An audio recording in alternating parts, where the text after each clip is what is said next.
In the evolving narrative of One Day at a Time, few storylines capture the raw vulnerability and generational tension of the 1970s quite like the heartfelt crisis surrounding Julie Romano's relationship with her boyfriend, Chuck. This segment of the script shifts from the broader comedic chaos of party preparations into a more intimate, emotionally charged exploration of teenage sexuality, peer pressure, and a single mother's delicate navigation of modern parenting. It stands as one of the episode's most significant achievements, blending gentle humor with profound sensitivity, as it addresses topics that were still relatively daring for network television at the time. The crisis begins quietly in the midst of the party's early momentum.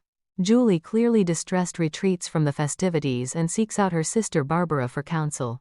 The conversation between the two sisters is a masterstroke of authentic adolescent dialogue. Julie's hesitation and embarrassment are palpable as she confesses that Chuck wants to go all the way to bed. Barbara's initial misunderstanding and subsequent teasing of course to bed. "What do you think he means, all the way to Toledo?" injects levity while highlighting the sisters' close yet playfully antagonistic bond. This exchange perfectly illustrates the show's strength in portraying teenage girls not as stereotypes but as complex individuals grappling with adult decisions in a rapidly changing society. As Julie opens up further, we learn the depth of her internal conflict. Chuck, the all-city quarterback with a silver stingray, represents the pinnacle of high school desirability. Julie admits that walking down the hall with him makes other girls envious, yet she questions whether she truly loves him enough to take this step. The script excels here by refusing to simplify the issue. Julie is neither portrayed as prudish nor rebellious. She is a normal 16-year-old caught between intense peer pressure, genuine affection, and her own uncertainty about readiness. Barbara's advice, while well-meaning, reflects the casual attitudes some teenagers adopted: "If you love the guy, you do it." This moment subtly critiques how popular culture and peer influence were shaping young people's views on intimacy during the sexual revolution of the 1970s. The emotional core of this storyline deepens when Julie reluctantly confides in her mother Anne. The scene in which Anne discovers the truth partially through Barbara's well-intentioned but boundary-crossing revelation is handled with remarkable nuance. Anne's initial shock gives way to a calm, caring conversation that exemplifies the series' progressive yet realistic approach to parent-teen communication. When Julie asks her mother about her own experiences, Anne responds with honesty tempered by humor, recounting how she first became intimate with her future husband in the front seat of a Volkswagen. This disclosure humanizes Anne tremendously.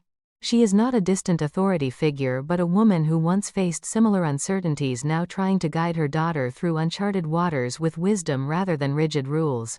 The mother-daughter dialogue that follows ranks among the most insightful sequences in the entire script. Anne articulates the difficult balance she must strike as a divorced mother, one foot planted in her own generation's more traditional values and another stepping into the liberated realities her daughters inhabit. Her memorable metaphor about having 3 feet beautifully captures this generational tightrope walk. She refuses to issue a simple prohibition that would induce guilt, yet she also avoids giving blanket permission. Instead, Anne emphasizes consent, emotional readiness, and self-respect. "If you don't want to, then say no. It's still in the language." This approach was groundbreaking for 1970s television, modeling respectful, non-shaming communication about sexuality at a time when many families struggled with silence or authoritarianism. Julie's fears are explored with touching vulnerability. She worries about losing Chuck if she refuses him, especially since his parents will be out of town, creating an opportunity for privacy. The script wisely includes the common teenage rationalization that every other girl in school is already done, which Anne gently challenges without dismissing her daughter's social anxieties. Through this conversation, the episode addresses the double standards that persisted even amid the sexual revolution boys were expected to pursue while girls bore the emotional and reputational weight of saying yes or no. David Kane's involvement adds another layer of warmth and complexity. When Julie seeks his perspective on sex, David offers a tender, somewhat awkward, but sincere response, describing it as a very tender and real experience when memory serves. His later decision to speak directly with Chuck demonstrates the supportive role he plays in the family.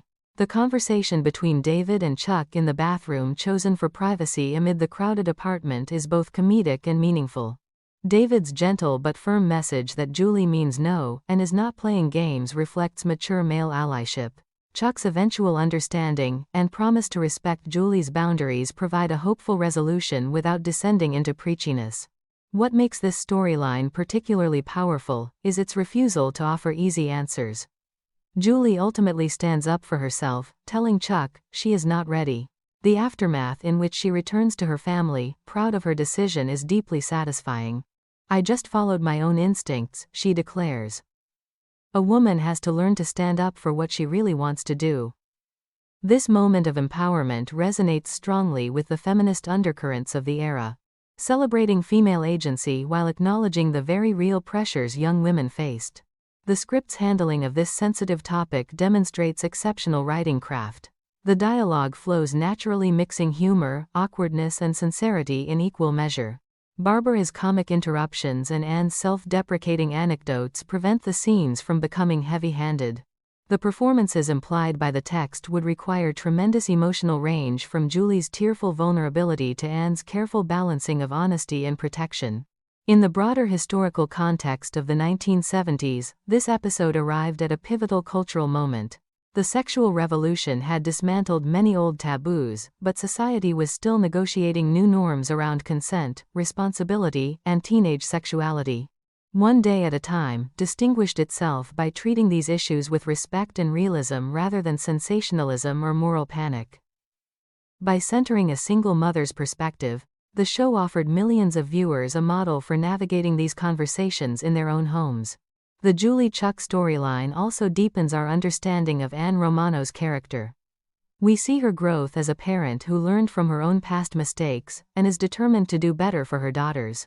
Her willingness to share her own experiences while respecting Julie's autonomy reveals a modern parenting philosophy rooted in trust and communication rather than control. This stands in refreshing contrast to the more authoritarian approaches common in earlier television families. Furthermore, the episode subtly critiques the ways in which popular culture and peer status influence young people's decisions. Chuck's position as a star athlete and his ultimatum about the upcoming game add realistic stakes to the dilemma.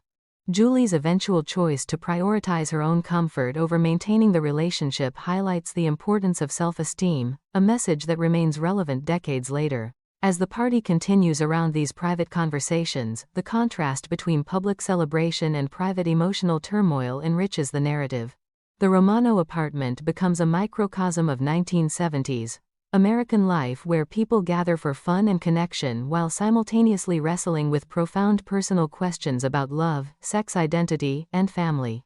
Through this crisis and its resolution, One Day at a Time reaffirms its core values: honesty, empathy, respect for individual choice, and the enduring strength of family bonds. Julie's journey from confusion and fear to clarity and self-assertion represents the broader coming-of-age experience of her generation. Anne's supportive guidance illustrates how single motherhood, for all its challenges, can foster deep, honest relationships between mothers and daughters. The writing in this section achieves a rare balance, tackling serious subject matter without losing the show's signature warmth and humor. It invites viewers to reflect on their own experiences while finding comfort in the knowledge that even in moments of crisis, laughter and love can coexist. The resolution feels earned and realistic rather than preachy, leaving audiences with hope rather than anxiety. In conclusion, the storyline of Julie's crisis stands as a testament to the series' artistic courage and emotional intelligence. By addressing teenage pressure, first love, and sexual decision-making with such care and authenticity, the episode not only entertains but also illuminates the complexities of growing up and parenting in a transformative era. It reminds us that the path to adulthood is rarely straightforward, but with understanding, communication, and family support, young people like Julie can find the courage to make choices that honor their own hearts.